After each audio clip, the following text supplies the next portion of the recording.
Bon, bah, écoutez, bonjour à tous. On redémarre pour une saison.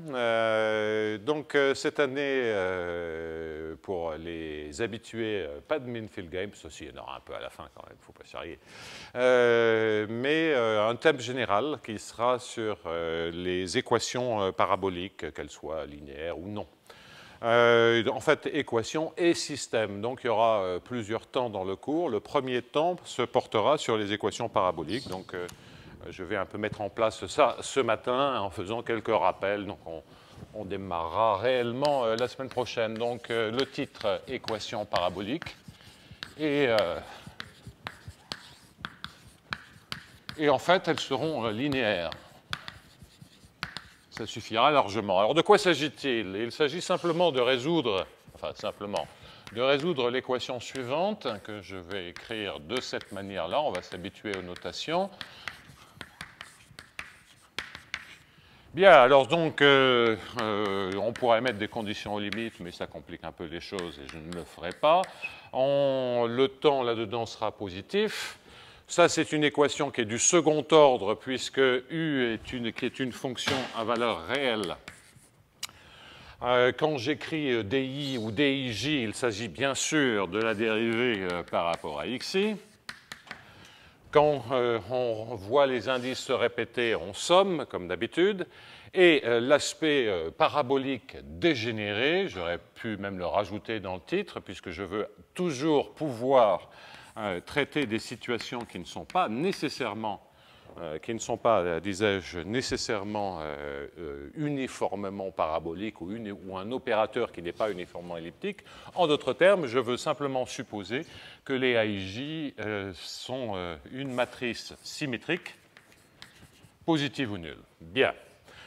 Alors, que dire de plus là-dessus? C'est que les AIJ, a priori, je ne vais les faire dépendre que de x, et les BI, de la même manière, je ne veux les faire dépendre que de x, étant entendu que les variantes consistant à rajouter une dépendance temporelle sont vraiment des variantes que l'on traite très facilement.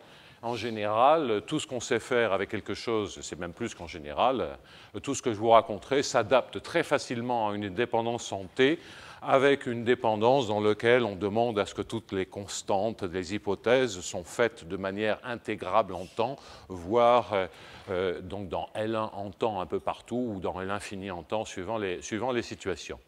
Donc ça, c'est le contexte de base, étant entendu que vous observerez qu'il s'agit d'équations non sous forme divergence et que les AIJ peuvent effectivement dégénérer à un cas particulier, c'est AIJ égale à 0, auquel cas on a une équation de transport qui est évidemment du premier ordre et qui n'a absolument rien d'elliptique.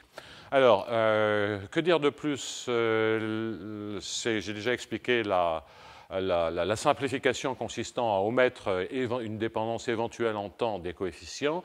La deuxième simplification que je vais prendre va être sur le fait que je ne veux absolument pas me préoccuper de comportements à l'infini. Ce sont à nouveau des variantes techniques. Il faut des conditions de croissance à l'infini, aussi bien sur les coefficients que sur les solutions. Je passe ça sous silence. Quand on sait faire une situation, disons, bornée, on sait gérer des situations où on a des croissances adaptées, au plus polynomial, au plus linéaire, au plus quadratique, suivant les situations. Et pour être sûr de ne pas être embêté avec les comportements à l'infini, je serai toujours en périodique. Comme ça, on est vraiment dans quelque chose qui est local, c'est-à-dire qu'a priori, toutes les fonctions sont supposées périodiques avec une certaine période, et je passe sous silence toutes les extensions techniques consistant à gérer précisément le comportement à l'infini, puisque, bien entendu, lorsqu'il y a une équation dérivée partielle comme ceci, eh bien, il faut se faire du souci dans l'espace tout entier. On est obligé de se poser quelques questions sur le comportement à l'infini. On va regarder donc un problème de Cauchy en se donnant une condition initiale. Bien. Donc, voici le problème. Je voudrais indiquer tout de suite l'objectif essentiel du cours, en tout cas de cette phase-là du cours. Ce sera de comprendre ces équations avec le minimum de conditions de régularité des coefficients. Donc, coefficient le plus irrégulier possible. Que peut-on dire? Jusqu'où peut-on aller? Alors, pourquoi je m'intéresse à cette question? Bien, tout d'abord parce qu'il s'agit d'une équation classique, et si vous êtes intéressé et si vous vous posez la question sur le fait pourquoi rencontre-t-on aussi souvent des équations de ce type-là, il y a une remarque absolument générale, qui est que, bien entendu, lorsqu'on résout comme ceci un problème où il n'y a pas de dépendance temporelle, eh bien, si on sait bien résoudre ce problème-là, on s'attend à générer un flow, ou en tout cas un semi-groupe, dont le générateur est l'opérateur qui est à côté du du sur dt. Un semi-groupe, c'est simplement de dire que pour résoudre de 0 à t plus s, on peut résoudre de 0 à t, puis recommencer de 0 à s en prenant comme condition initiale ce que l'on a obtenu à l'instant t. Donc c'est un semi-groupe linéaire, parce qu'on a une équation linéaire, si on sait qu'on peut résoudre, semi-groupe linéaire qui préserve la positivité au moins formellement. Je reviendrai là-dessus dans un instant en parlant de l'interprétation. Et puis là, comme je n'ai pas mis de terme d'ordre 0 qui commute avec l'addition de constantes. Donc, comme c'est un semi-groupe linéaire, c'est simplement dire que les constantes sont solutions.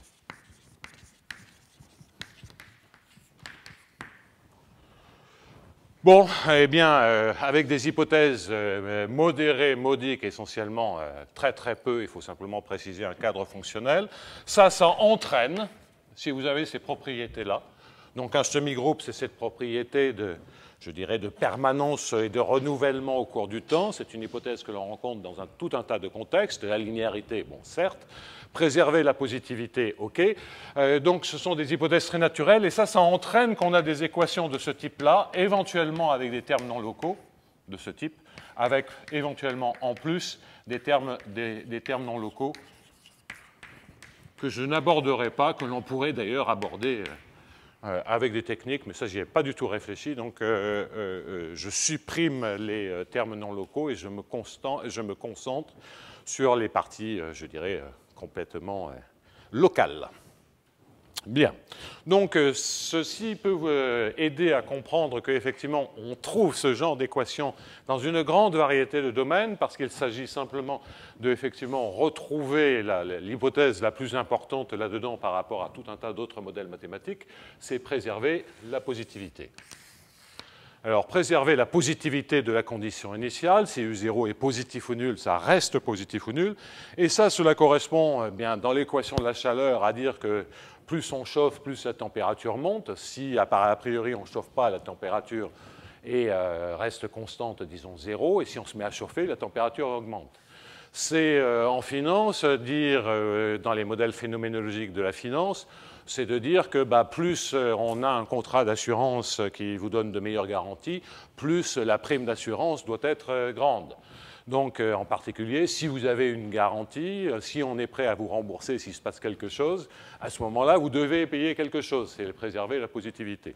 Ainsi de suite, on peut multiplier les exemples, ça ne marche pas dans toutes les situations, mais bien entendu, quand ça marche, et dès que vous avez, a priori, vous postulez un modèle linéaire, ce qui est une grosse hypothèse, eh bien, vous tombez sur des équations de ce style-là. Donc ça explique pourquoi elles apparaissent dans tout un tas de contextes totalement différents. Derrière cette remarque, il y a de vrais théorèmes à faire que je ne vais absolument pas discuter ici. Bien. Alors, préserver la positivité, j'ai énoncé cela, on connaît ça lorsqu'on a l'équation de la chaleur, lorsqu'on en a des systèmes simples, et je voudrais vous en convaincre, surtout en vous rappelant, et ça sera dans les premiers rappels, donc si ça c'est une introduction un peu générale, étant entendu que l'objectif c'est résoudre, c'est existence, unicité, éventuellement stabilité aussi, c'est-à-dire dans quelles normes on mesure les choses, etc., avec des données les moins régulières, les plus irrégulières possibles, avec données les plus irrégulières possibles. Alors, là encore, il y a des raisons strictement mathématiques derrière cela, mais il y a aussi le fait que dans tout un tas de contextes de modélisation, ça va des polymères à la finance, etc. Dans tout un tas de contextes, la physique, la modélisation, quelle qu'elle soit, conduit assez naturellement à des coefficients qui ne sont pas nécessairement réguliers, ou alors à des coefficients dont on ne sait pas s'ils sont réguliers. Et donc, on est bien content d'avoir un cadre de travail qui vous fournisse une théorie convenable sans trop de conditions de régularité. Donc, soit par méconnaissance, soit par difficulté intrinsèque, l'irrégularité des coefficients est une question qui se pose. Alors, le premier type de rappel, je vais faire deux types de rappels. Le premier type de rappel, ce sera de remonter dans le temps et comprendre les relations avec des objets probabilistes. Donc, premier rappel, c'est lien avec les équations différentielles stochastiques, et on verra quelques manières de résoudre ce problème-là. Alors, ceci est une affaire bien connue et commence déjà tout de suite, parce qu'en général, la modélisation se passe avec des formules mathématiques et des équations, et on a une interprétation probabiliste dans certaines situations. On démarre avec une interprétation probabiliste. La première difficulté, la première question qui se pose est une affaire de racine carrée. Donc, on fait l'hypothèse que les coefficients, donc A et J, se présentent de la manière suivante. Le 1,5 n'a évidemment aucune espèce d'importance, mais se présente comme une factorisation de style carré d'une certaine matrice sigma qui peut être une matrice rectangulaire. Alors, donc sigma n'est pas du tout obligée, a priori. Elle est de style D croix M, et d'ailleurs M, on pourrait presque le prendre infini si on ne veut pas du tout perdre de régularité. Il faut prendre M égale l'infini. Mais je ne vais vraiment pas insister non plus sur cette question-là. Donc la première observation, c'est que vous pouvez être amené à avoir simplement une équation, et auquel cas il y a une question du choix de sigma. Et la deuxième question, c'est que si on a une certaine régularité sur A, qu'est-ce qu'on peut dire sur sigma? Alors ça, il y a des choses qui sont connues depuis assez longtemps, même si ça n'a pas été nettoyé complètement, puisque ça a été fait uniquement dans des cadres lipschitziens ou très réguliers, ou des choses comme ceci.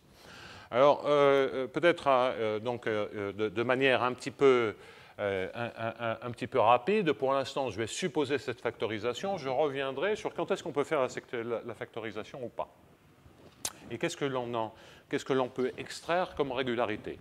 Il y a néanmoins un cas très particulier qui est le cas où la matrice A de X est une matrice définie positive. Parce que dans ce cas-là, on peut évidemment choisir, donc un exemple, c'est ceci.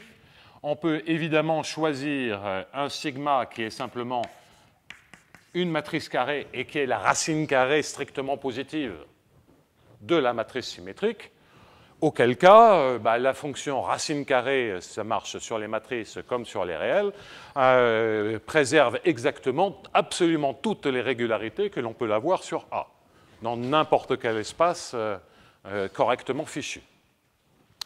C'est-à-dire, quand je dis correctement fichu, il faut que ça soit une algèbre. Alors qu'on travaillera dans l'espace de Sobolev, qui sont en dessous de ce qu'il faut pour avoir une algèbre, il peut y avoir une difficulté. Donc ça, je reviendrai sur cette question beaucoup plus tard, puisque je serai amené à gérer des coefficients qui ont vraiment peu de régularité. Donc sigma égale à 1,5, bon, ça vous donne un exemple dans lequel tout se passe bien. L'exemple 1. L'exemple 2, qui est très classique, c'est de dire que pour avoir juste un résultat mathématique un peu plus précis, supposer que la matrice A soit bornée et en fait ait deux dérivés bornés. Okay? Deux dérivés bornés. C'est beaucoup? C'est trop? On y reviendra. À ce moment-là, effectivement, on peut démontrer que toujours le choix A1,5 est lipschitzien. Donc ça, c'est C1,1 si vous n'aimez pas W2 infini, c'est-à-dire continuellement dérivable avec une dérivée bornée, et ça, c'est simplement dire Lipschitz. C'est une dérivée bornée. Alors, ça se comprend très simplement. Pensez en dimension 1 que vous perdiez un cran de régularité si vous prenez la racine carrée exacte, mais pensez à x2. Bon, ça c'est mon a de x. C'est une fonction qui est C infini. Et pourtant, ça c'est a en dimension 1, donc pardonnez-moi, ou en dimension quelconque d'ailleurs, si c'est la norme euclidienne au carré, et fois l'identité, eh bien a1,5, je vais mettre ici l'identité, c'est norme de x fois l'identité. Et ça, ce n'est que lipschitsien. Bien. Mais en fait, si on travaille avec des matrices infinies, on peut factoriser un A qui est lipschitsien avec un sigma qui est lipschitsien. C'est-à-dire, c'est quand même assez amusant ça. Hein. C'est que si vous prenez valeur absolue de x en dimension 1, okay, et que vous prenez sa racine carrée, ben, racine carrée de valeur absolue de x, c'est même pas lipschitsien, c'est euldérien d'ordre 1,5. En revanche, si vous voulez écrire ceci comme étant une somme de phi de x au carré, où les phi sont bien choisis, eh bien, vous pouvez le faire avec des phi qui sont lipschitziens, et on a ici une série qui converge normalement, donc ceci peut se faire. Ce n'est absolument pas évident, donc c'est une série infinie, et c'est fortement relié au fait que ben, lorsque vous avez une masse de Dirac en x moins y, hein, ce noyau-là, vous pouvez le représenter par un noyau diagonalisé dans lequel vous prenez n'importe quelle base orthonormée de L2. Donc après, vous intégrez deux fois, vous choisissez x qui vaut x sur 2 et y qui vaut moins x sur 2, et vous avez votre représentation si vous avez trouvé un phi qui est pair. Bon, donc, mais ça c'est absolument général. Donc vous voyez, il y a vraiment beaucoup de choses à dire sur les racines carrées. On y reviendra plus tard. C'est une question que pour l'instant je mets de côté et qui nécessiterait d'être encore mieux clarifiée que je ne le sais. Car effectivement, il y a beaucoup de choses, dès qu'on sort des cadres un peu standards, il y a beaucoup de choses à dire. Donc, j'efface ces remarques, là je suis parti un peu en tangente, mais j'efface ces remarques et on va supposer que cette factorisation a été faite. Ça fait partie des données de mon problème, pourquoi pas. Et donc, le premier point que je veux vous rappeler, c'est la théorie de Ito. Alors, la théorie de Ito, généralisation des équations différentielles ordinaires, consiste à résoudre pour un objet qui est, qu'on appelle le mouvement brownien, peu importe, consiste à essayer de résoudre cette équation. Et Ito, pendant la Seconde Guerre mondiale, travaillant dans un bureau de métrologie à Tokyo, crée toute la théorie des équations différentielles stochastiques dans de magnifiques petits carnets ficelés que j'ai eu le plaisir de voir à Kyoto. J'ai eu le plaisir, enfin l'amitié, il m'a fait l'amitié de me montrer ces petits cahiers absolument historiques, remplis d'une fine écriture. C'est de la véritable calligraphie, ce sont des objets d'art. C'est pas comme mes brouillons. Hein. Bon, quoi qu'il en soit, démontre la chose suivante, c'est que si sigma est lipschitzien,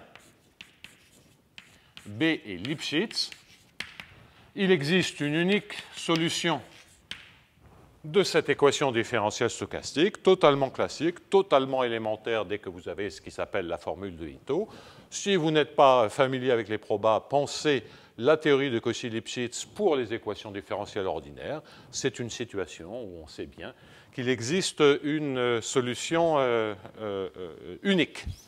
Et de fait, vous avez, par exemple, pour cette norme, et en gelant le temps, même si on est de semi-martingale, enfin peu importe, eh bien, vous avez, lorsque vous prenez la solution qui démarre en x et la solution qui démarre en y,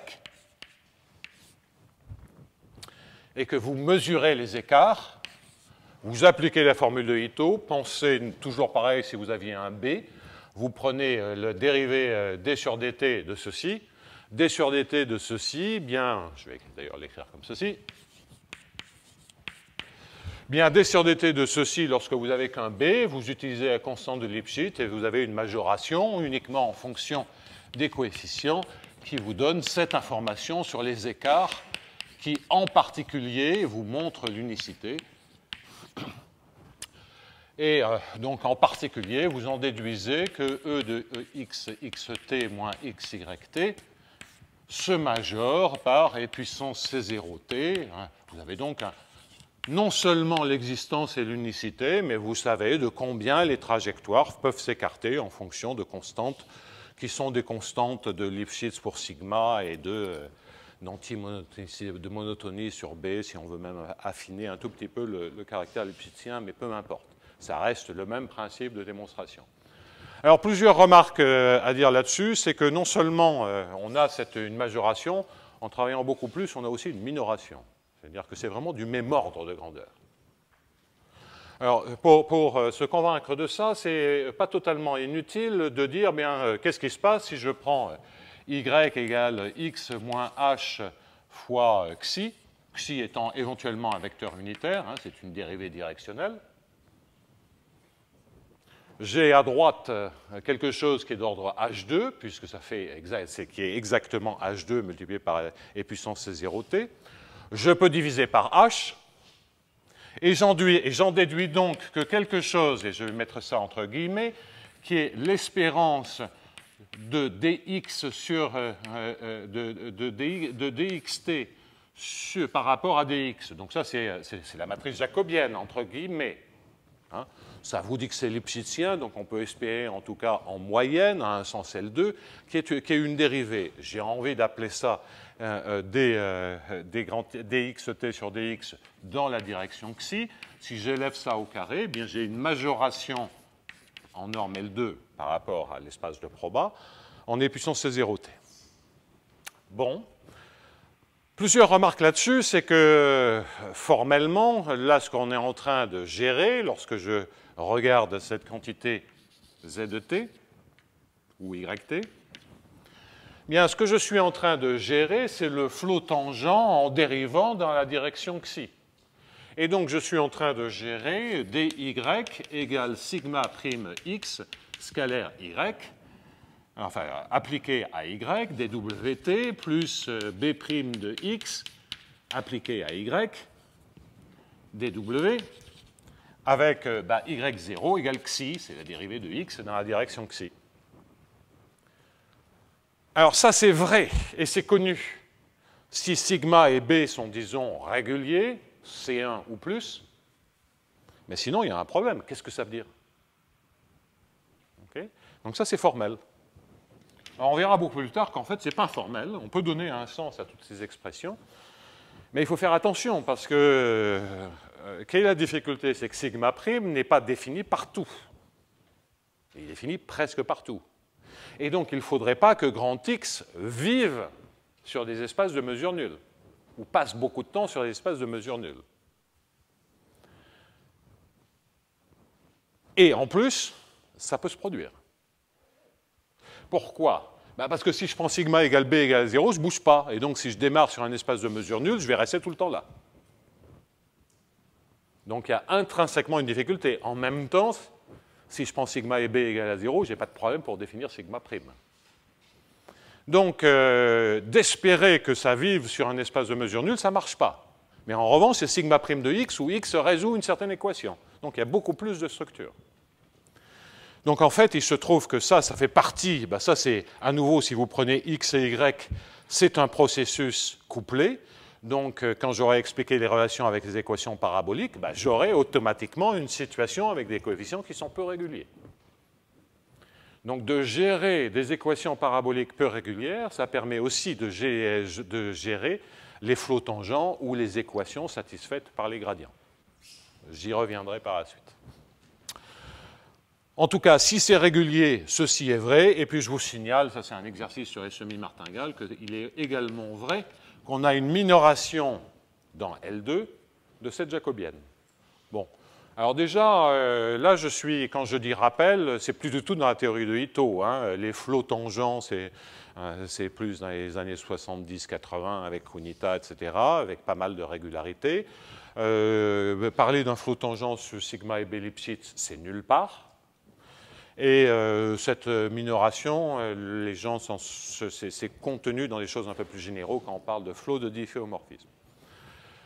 Parce qu'effectivement, dès qu'on s'intéresse à des coefficients irréguliers, on va être obligé de se poser des questions sur quand est-ce que X peut vivre ou non, c'est des informations sur la loi ou sur les probabilités de transition, peut vivre ou non sur des espaces de mesure petite, etc., etc. Donc on sent bien, c'était une motivation pour, d'une part, introduire les coefficients irréguliers, et puis se poser des questions qui vont être reliées à des majorations, minorations de solutions fondamentales ou de probabilités de transition pour les probabilistes. Quoi qu'il en soit, voici ce que la théorie classique, je passe sous silence les problèmes de différenciabilité. On a cette estimation de stabilité, et d'ailleurs beaucoup d'autres du même type, et si avec un carré, ça serait mieux, et beaucoup d'autres du même type qui nous assurent que ceci se passe bien. Alors en dimension 1, on peut affaiblir l'hypothèse avec un sigma qui est simplement eulérien d'ordre 1,5, c'est parce qu'on a une gauche et une droite et qu'on peut simplement regarder la partie positive, et ça permet d'être beaucoup plus économe en régularité. Mais c'est très lié à la dimension 1, c'est qu'en dimension 1, on a un ensemble qui est totalement ordonné, et donc ça change complètement les données du problème. Bien. En dimension générale, c'est à peu près ce que l'on peut faire de mieux. C'est ce que l'on peut faire de mieux, en tout cas, si on... Donc ça, tout ça, c'est Ito.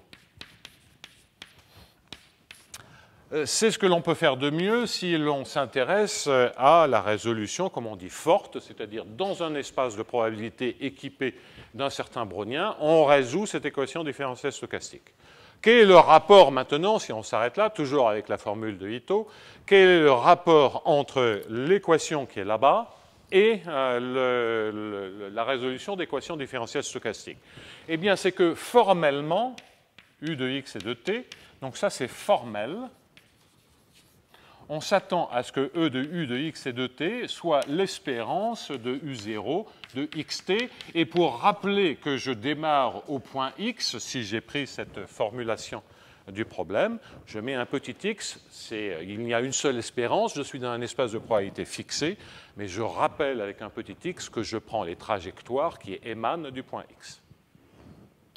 Donc là, c'est dans un espace de probabilité donné.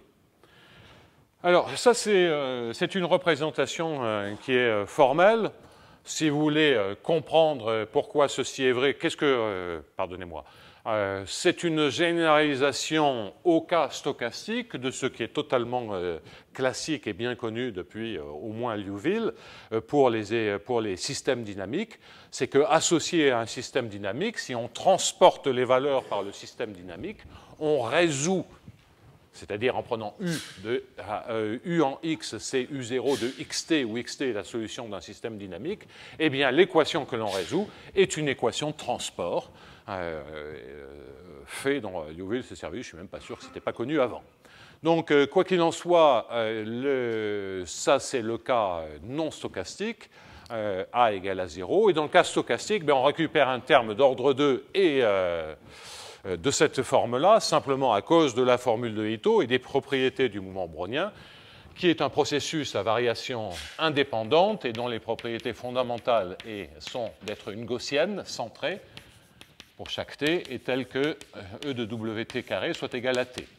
Donc si vous dites c'est une loi gaussienne qui a ses caractéristiques centrées et de variance t, et si vous dites qu'en plus c'est un processus à renouvellement indépendant, à des chouïas techniques près de dépendance en T, vous avez un mouvement brownien.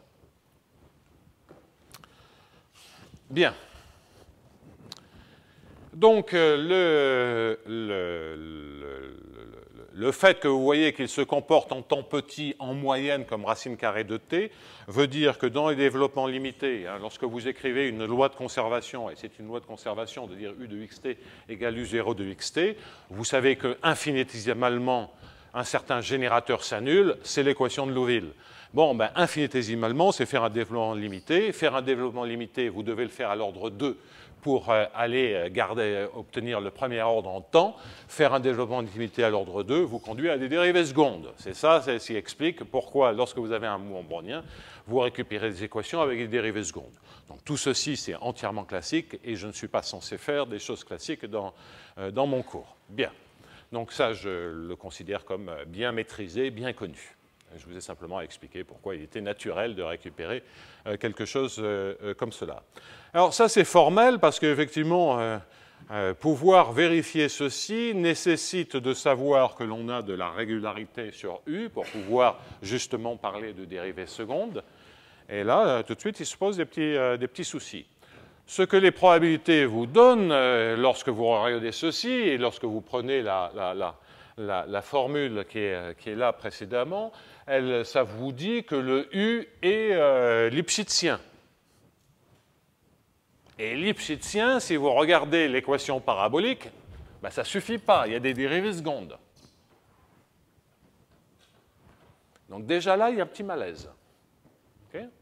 Et pourtant, là, je suis en train de parler de choses qui étaient connues dans les années 50 ou 60. Alors, on arrive à contourner l'obstacle toujours dans la théorie de Ito en se disant, ben, en fait, si les coefficients sont très réguliers,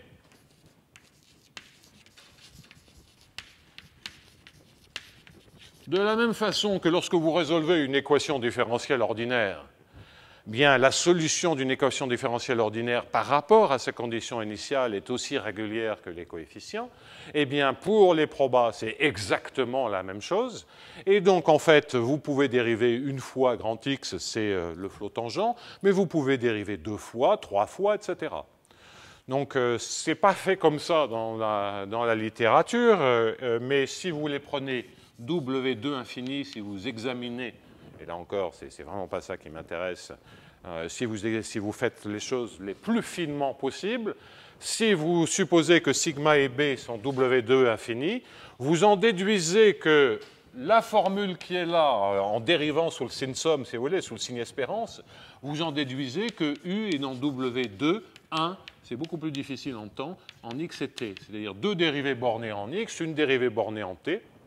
Et si vous avez W3 infini, ou d'ailleurs C2 alpha, bien ici, vous allez récupérer C2, 1 alpha en X et T. Donc là, vous maîtrisez les dérivées et vous pouvez vérifier qu'effectivement, ça vous donne une solution de l'équation.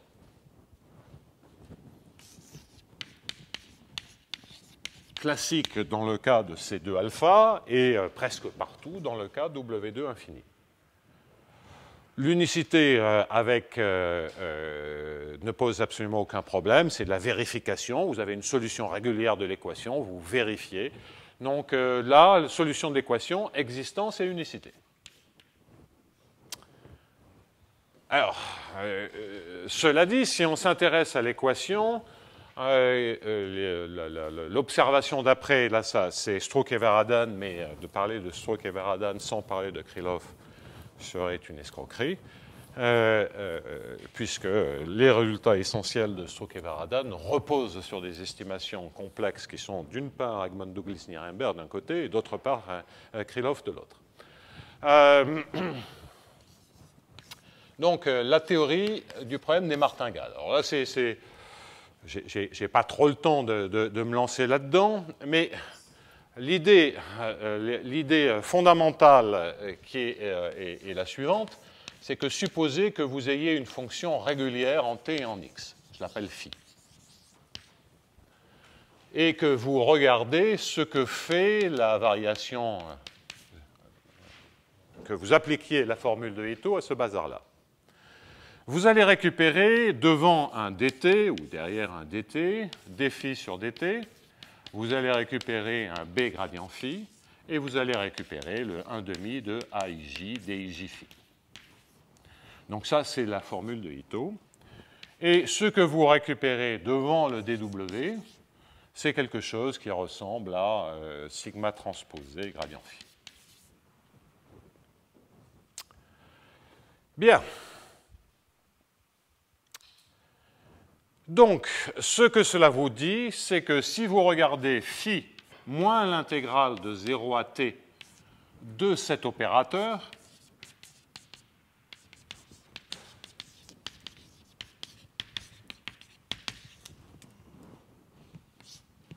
eh bien, ceci, le d de ceci, est un pur dw. Et quand c'est un pur dw, comme dw ne cesse de se reproduire de manière indépendante, c'est ce qu'on appelle une martingale. Bien. Donc ça entraîne que c'est une martingale.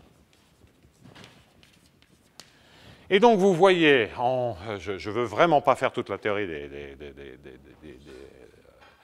de la résolution des équations différentielles stochastiques au sens des martingales, donc la théorie de Strock-Varadhan, mais vous comprenez bien que si, et il faut changer petit t en grand T moins petit t, vous comprenez bien que si vous savez résoudre des équations comme ceci, éventuellement d'ailleurs avec un second membre, donc éventuellement ici on pourrait mettre égal un f de x et de t.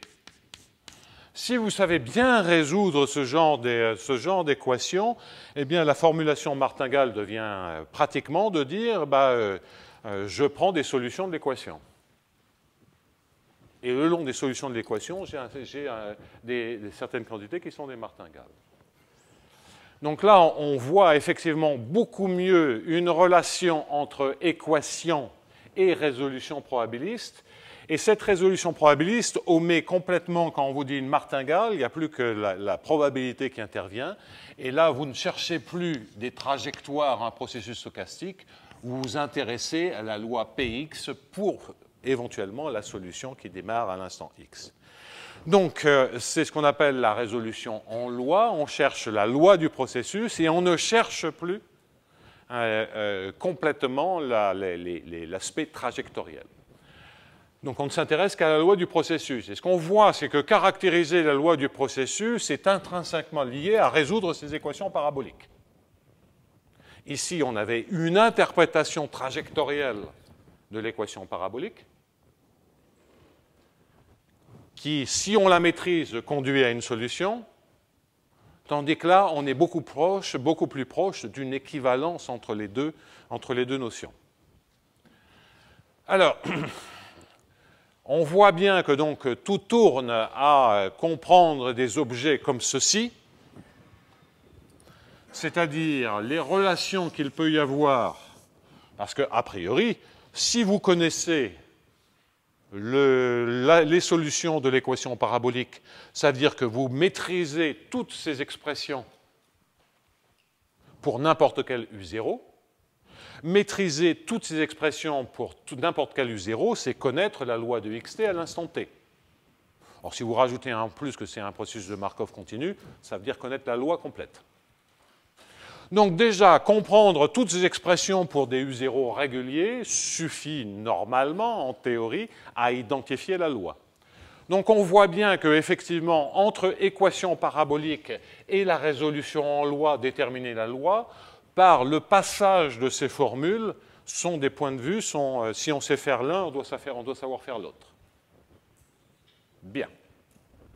Donc tout ça, c'est des rappels. Et alors ensuite, maintenant qu'on a introduit cette formulation martingale, ou cette caractérisation des lois, qu'est-ce qu'on en déduit?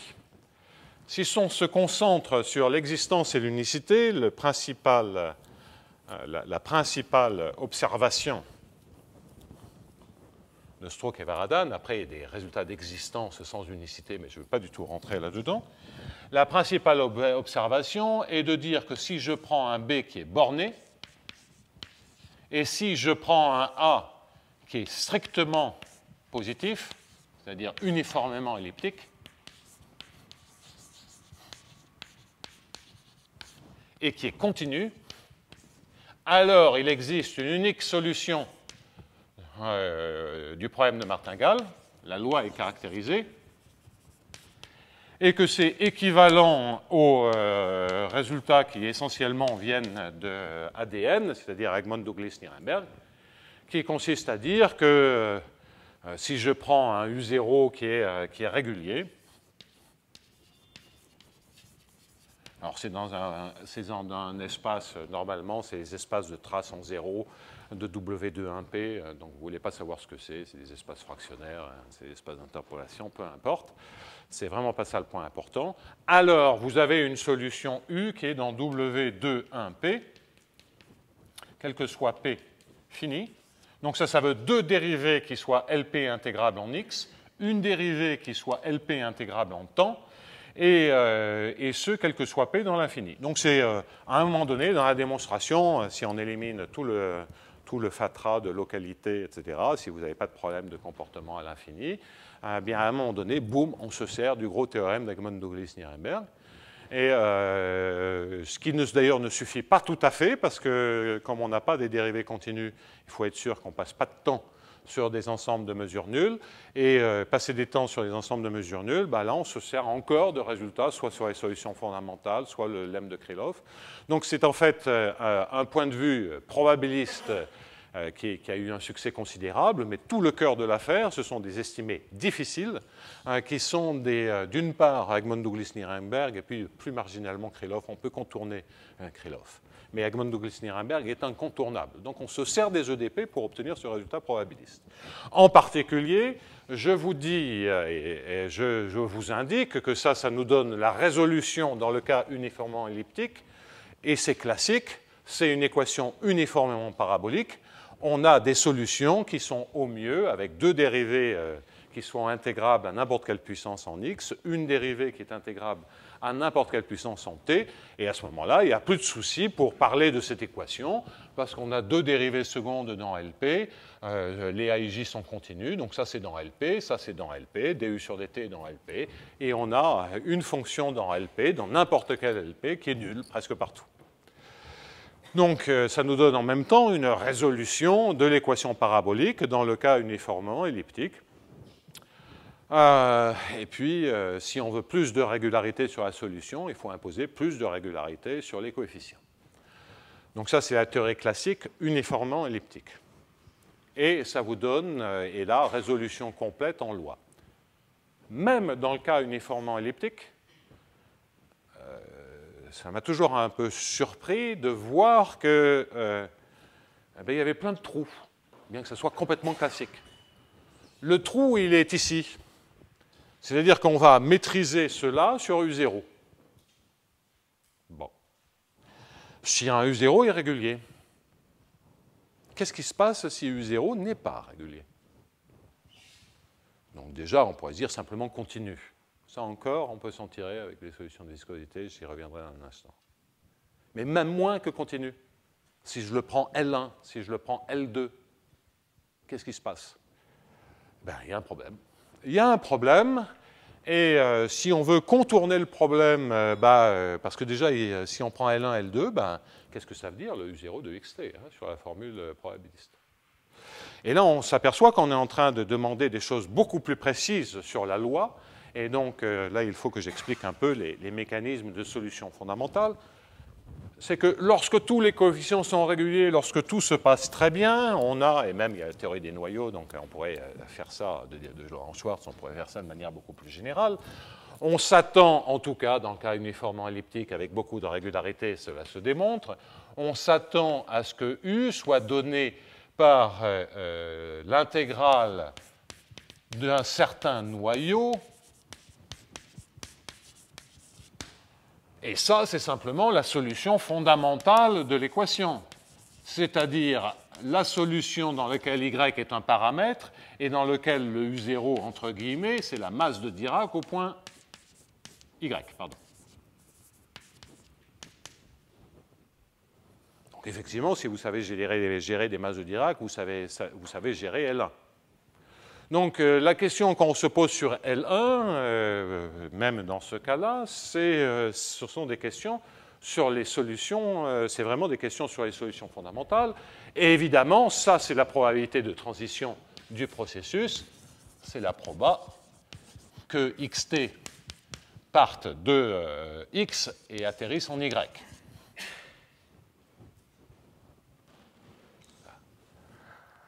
Bon. Donc, ça, comme toujours, il y a toujours ces doubles faces. Quand il y a quelque chose d'analytique qui a un sens, il y a toujours quelque chose de probabiliste qui lui répond. Et d'avoir les deux points de vue vous éclaire singulièrement la situation. Et vous montre aussi toutes les questions qui se posent. Et donc, lorsque vous vous posez cette question-là, vous vous disiez, est-ce qu'on peut maîtriser des choses comme ceci? Alors, il se trouve que oui, il y a des estimés dans le cas uniformément elliptique.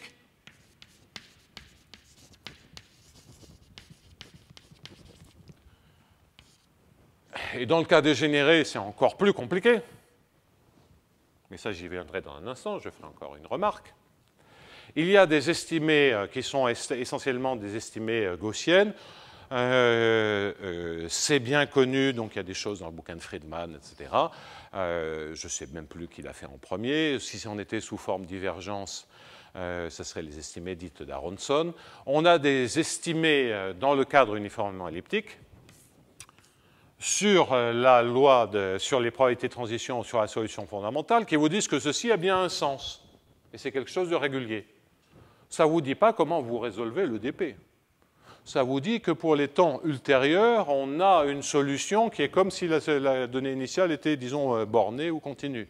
Mais qu'est-ce qui se passe quand t tend vers 0? En quel sens on a résolu le dp? Ça ne vous le dit pas. Donc ça, ce n'est même pas dans la littérature. Ce n'est même pas connu.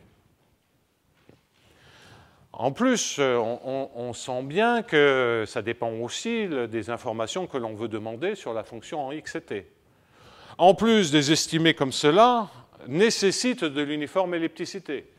Parce que si je peux faire une remarque en revenant en arrière sur le cas dégénéré, donc ça, je peux maintenant effacer ceci. Non, ça, je veux le garder. Je peux effacer c'est l'espace tangent.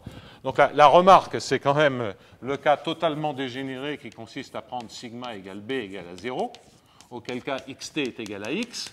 Et donc le fameux pt de xy, c'est delta 0 de x moins y. On ne bouge pas. Parce que tout simplement, l'équation, c'est u de x et de t égale u0 de x. Ben, pour passer par une telle représentation de noyau de u0 à u, c'est delta 0 qui fait ça. Donc, demander que pour comprendre des situations qui sont en dessous de la situation régulière, demander à avoir des estimations sur la solution fondamentale n'est pas la bonne réponse.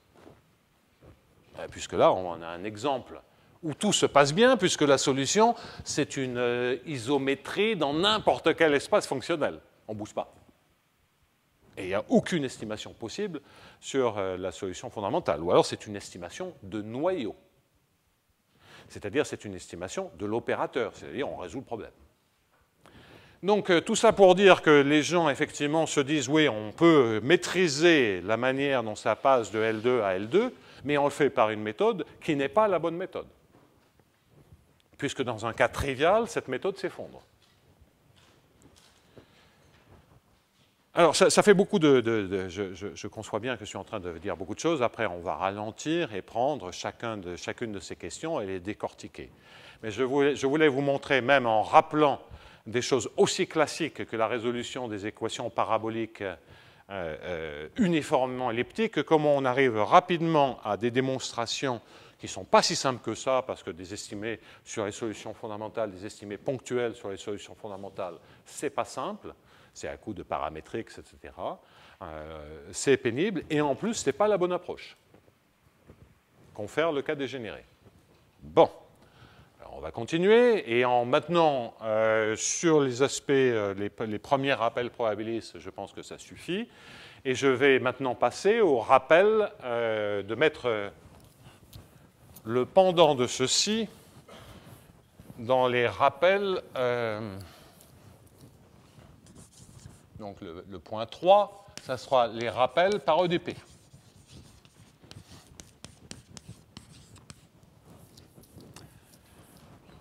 Alors, 1. Dans le cas général, c'est-à-dire pas nécessairement uniformément elliptique. Donc là, on va remonter au début des années, à fin des années 50 et début des années 60. On va à Moscou et il s'agit de Olga Oleinik. Donc Oleinik fait un certain nombre d'articles sur les équations paraboliques linéaires dégénérées et démontre, en supposant que les A sont W2 infini et les B W1 infini, mais je me concentre sur le A, sans uniforme ellipticité. Quand je dis W1 infini, je me trompe, c'est W2. Oleinik démontre la chose suivante, c'est que si U0 est, disons, dans W2 infini, et en fait, à la place du 2, on peut mettre un K, un K quelconque qui est supérieur ou égal à 2, et démontre essentiellement qu'on a des estimations W2 1 infini. Et démontre essentiellement un résultat d'existence et d'unicité dans une telle classe de solutions. Donc là, on se rapproche de la théorie probabiliste. On se rapproche de la théorie probabiliste en disant, bah là j'ai W2, je vais avoir effectivement, hein, vous regardez ici ce sigma régulier, B régulier, W2 infini, je peux dériver 2 fois le ds, et j'ai une unique solution d'équation. La unique démontre ça en supposant que les A sont W2 infini, donc ce qui est presque la même chose que sigma modulo la factorisation. Donc là, il y a quand même un petit problème, c'est un tout petit peu plus général, ou alors il faut se permettre des sigmas qui sont des matrices rectangulaires infinies, et démontre ce résultat. Et en fait, la seule chose que je veux rajouter là-dessus, c'est pourquoi elle a besoin de W2 infini. Sa démonstration, donc la remarque, c'est que si on suppose que A est sigma, sigma transposé, et que sigma est lipschitzien, et que B est lipschitzien, donc ça c'est l'analogue du cas probabiliste, elle démontre des estimés de Lipschitz. Enfin, sa démonstration, vous refaites sa démonstration, et vous apercevez qu'elle démontre les estimés de Lipschitz. Et ça, c'est le pendant des probas. Donc, ce n'est pas dans l'article, parce que, bien qu'elle ait été à quelques bureaux de Krylov, je ne parlais pas trop. Et, mais c'est des approches donc, différentes, mais avec une forte intersection. Donc là, les paysages commencent un peu à s'unifier. Et pourquoi elle pousse sur les dérivés en allant plus loin sur les dérivés, c'est pour pouvoir parler d'une solution de l'équation. C'est pour avoir des dérivées secondes. Bien. Alors, en parallèle, il y a bien évidemment le cas uniformément elliptique, que j'ai déjà cité, où là, on a la régularité W1P, donc le cas uniformément elliptique, c'est celui que je vous ai indiqué, donc c'est, on va dire pour simplifier, Edmond Douglas-Nirenberg. Donc, on résout dans W1P quel que soit P. Pas d'analogue probabiliste, et en fait, c'est purement analytique, et l'interprétation probabiliste, c'est le problème des martingales. Mais ça, ce n'est pas une opération naturelle du point de vue des probas. C'est de l'analyse, c'est des EDP. Tout ça, c'est de l'analyse, hein, côté probabiliste ou côté EDP, mais ce n'est pas le même genre de technique. Bon. Et puis, la troisième vague, c'est les solutions de viscosité.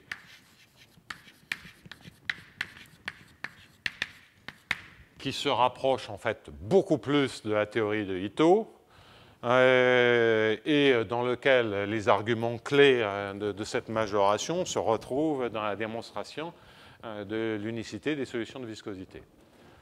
Alors, à nouveau, ce n'est pas l'objectif de mon cours. Qu'est-ce que cela permet de faire?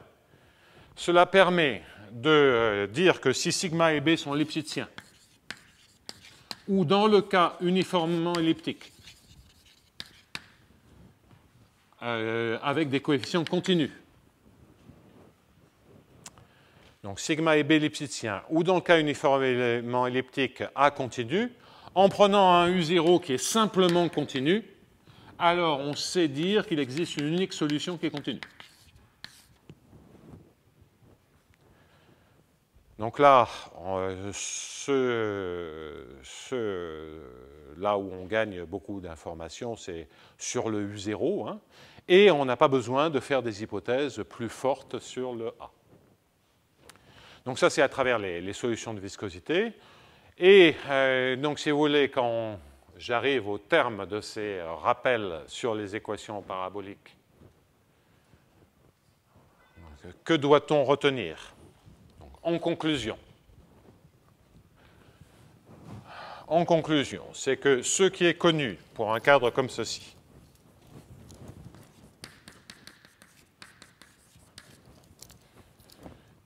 donc, en résumé, Et on peut oublier tout ce que je viens de dire, rassurez-vous. Et j'écris donc les conclusions essentielles. C'est qu'il y a deux cas de figure qui sont relativement maîtrisés, qui consistent à dire A égale 1/2 de sigma transposé, sigma Lipschitz, B Lipschitz. Et un autre cas de figure où on sait ce qui se passe, c'est-à-dire A strictement positif, A continu, B borné.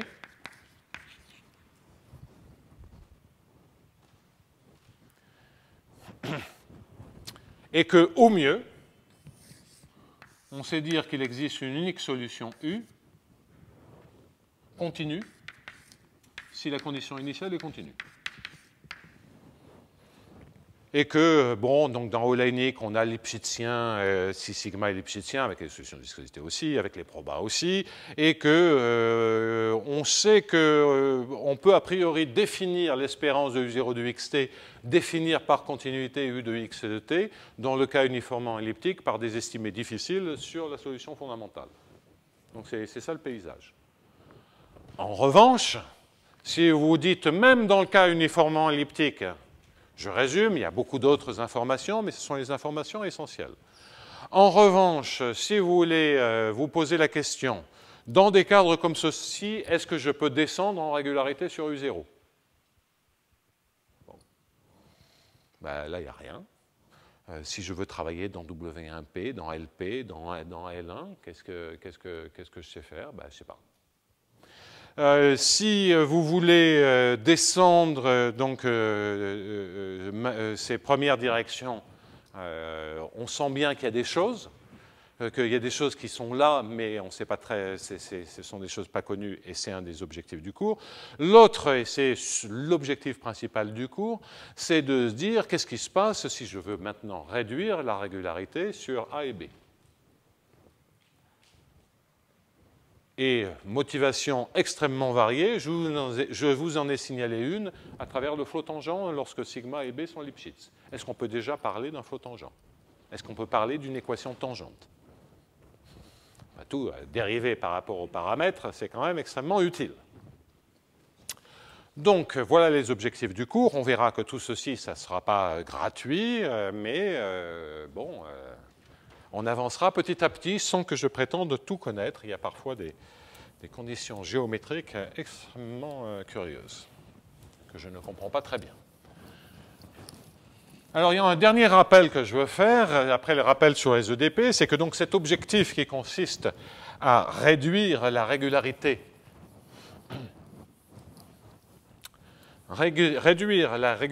des solutions, réduire la régularité sur les coefficients, sur les données du problème, et savoir si le problème est toujours bien posé, eh bien, ceci a été fait dans un cas de figure, c'est quand il y a A n'est pas là.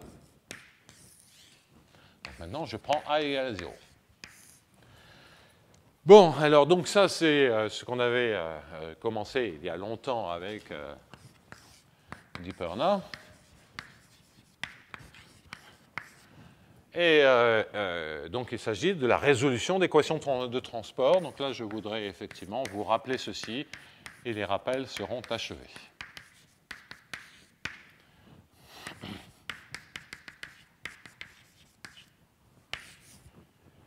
Donc, je récapitule. Hein, ceci est associé à la résolution de x point égale b de x. Et on s'attend à avoir une formule qui vous dit que u de x et de t, c'est simplement u0 de x de t avec x0 égale à x. C'est le résumé de tout ce que je vous ai raconté avant, dans le cas très particulier où a est égal à 0. Donc maintenant, je peux tout effacer.